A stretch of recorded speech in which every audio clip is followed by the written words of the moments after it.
Welcome to This Explainer. Today, we're uncovering the hidden medicinal history of a flower you've almost certainly seen before. I mean, whether it's blooming in your neighborhood garden, captured in those classic Impressionist paintings, or even stylized on the French royal crest, this plant is literally everywhere. But there's a secret history hidden just beneath the soil, and we're gonna dig right into it today.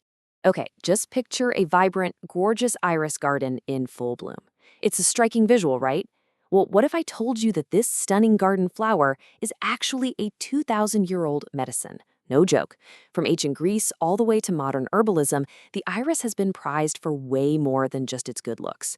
But, and this is absolutely crucial, to use it safely, you need to know exactly what you're doing.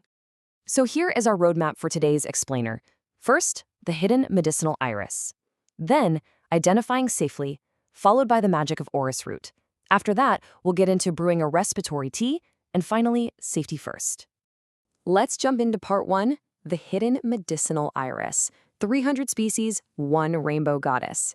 You see, the iris belongs to a massive genus, and its name actually comes directly from the Greek goddess of the rainbow, which honestly makes perfect sense when you consider that irises come in nearly every color imaginable. Nature really packed a whole lot into this one single flower. Moving right along to section 2, identify safely. Not all irises are created equal. Right, so when it comes to herbal medicine, identifying your plants safely is absolutely vital. You've got to separate the healers from the hazards. Let's break this down. Iris germanica, florentina, and pallida. Those are your safe sources for Orris root, used for things like respiratory teas, cough remedies, and body pain. Then you've got Iris versicolor, also known as the blue flag. This one is actually the most medicinally potent for liver and lymph detox. But look further down the list, Iris pseudochorus, the yellow flag, is pretty much obsolete today. And crucially, Iris fortissima, the stinking iris, was historically used as a purgative and must be completely avoided today because it is toxic. I really want to pause here for a second because this is probably the most critical takeaway when it comes to plant identification. You simply cannot substitute one species for another, period. If a recipe calls for Iris florentina, you can't just go grab a stinking iris from the garden and hope for the best. Misidentification can cause serious harm. You absolutely must know exactly which plant you're working with. All right, on to section 3, the magic of Orris root, transforming the rhizome. So now that we know which species are safe, what exactly is the magic ingredient here? Well, Orris root is the dried, aged rhizome, which is just the underground stem, of those specific medicinal iris species we talked about, germanica, florentina, and pallida. And here's a genuinely fascinating fact for you. Raw iris rhizome has literally 0 scent when you pull it fresh from the earth, completely odorless. The transformation from an odorless root to a medicinal powerhouse is honestly incredible.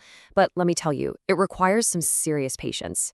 Freshly harvested, the rhizome has to sit through a rigorous aging period of 2 to 5 years. Yeah, years. It's only after this massive waiting period that it becomes cured Orris root. And that's when it develops this remarkable, sweet, violet-like fragrance that's super prized in European perfumery. But, we aren't just making perfume today. Medicinally speaking, this cured root is incredibly versatile. It acts as an expectorant for bronchitis to really help clear out those lungs. It's a lymphatic stimulant, a fantastic digestive aid because it stimulates bile flow, and it's even a mild diuretic. It's kind of like a multi-tool for your body's systems. Which brings us to the fun part. How do we actually brew it? Section 4, brewing the respiratory tea. A step-by-step guide. Go ahead and grab a screenshot of this recipe for your own home apothecary. To make 2 cups of the Orris root respiratory and digestive tea, you're going to need a 1/4 teaspoon of Orris root powder and 1 teaspoon each of lavender, rose petals, and peppermint. Then add in a 1/2 teaspoon of elderflower and a 1/2 teaspoon of grated ginger. For sweetness, you'll want 1 teaspoon of raw honey. And to steep it all, use 2 cups of water that's just off the boil. Okay, let's walk through the actual brewing process. Step 1. Go ahead and combine all your herbs right into an infuser. Now, step 2 is vital, so don't skip this. Steep it covered for 8 to 10 minutes. Keeping a lid on it traps all those amazing volatile oils right inside your cup. Finally, step 3, strain it, stir in that raw honey, and sip it slowly. Oh, and here's a fantastic pro tip from the source material. Make sure you breathe in that steam as you sip. Those aromatic compounds rising off the cup aren't just there to smell nice. Inhaling them is actually a functional part of the respiratory remedy itself. Which brings us to Section 5, Safety First, Final Warnings. Best Practices for Herbal Wellness. Now, while this tea is highly beneficial, we really have to handle these ingredients responsibly. And I literally cannot stress this rule enough. Only use commercially processed Orris root powder from reputable suppliers. The source material specifically mentions trusted names like Mountain Rose Herbs or Star West Botanicals. Never use raw or fresh iris rhizome that you dug up yourself. The curing process is complex, guys, and relying on commercial processors is the only way to ensure you're getting a safe, properly aged product. On top of that, there are a few specific medical contraindications we need to cover. You definitely should not use this tea blend if you're pregnant or breastfeeding, if you're a child, or if you've been diagnosed with kidney disease. And look, the golden rule of any herbal wellness practice absolutely applies here. Always, always check with your doctor before adding new herbal remedies to your daily routine. The iris truly is a remarkable plant, right? I mean, proving its worth from ancient civilizations all the way to our modern teacups, provided, of course, you respect its power and identify it correctly. I'd absolutely love to hear your thoughts on this breakdown. Which iris species surprised you the most?